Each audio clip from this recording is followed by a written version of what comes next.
Hello বন্ধুরা, আজকে সন্ধ্যাবেলা একটা খাবার বানাতে চলে আসলাম।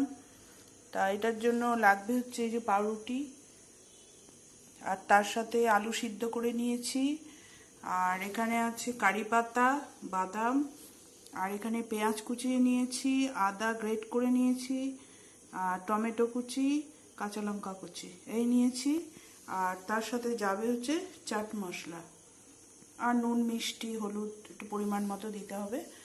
তা এটাকে আগে বানিয়ে নিই, তারপরে আবার আসছি কিভাবে কি করছি আপনাদেরকে দেখাবো। এখানে দিয়ে দিয়েছি অল্প পরিমাণে লবণ, মানে পরিমাণ মতো, আর হলুদটা আমি দেবো না, আপনারা দিতে পারেন হলুদ না। এই দেখুন আলুর পুরটা রেডি হয়ে গেছে। আলুটাকে মাঝখান দিয়ে আড়াআড়ি করে কেটে এবার আলুর যে পুরটা বানিয়েছি ওটাকে এরকমভাবে দিয়ে দিতে হবে একদিকে। দেওয়ার পরে এবার আর একটা রুটি এবার এখানে চাপা দিয়ে দেবো এরকমভাবে।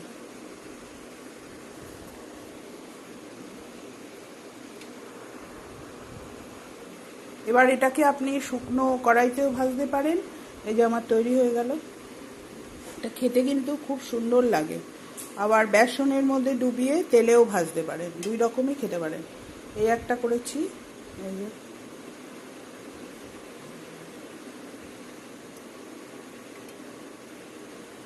আর এই একটা, এই করে বানিয়ে নেব এগুলো সবগুলো।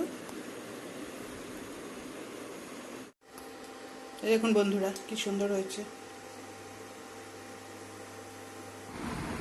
যে টমেটো সস দিয়ে পরিবেশন করে নিলাম, দেখুন কেমন লাগছে, অসাধারণ হয়েছে খেতে।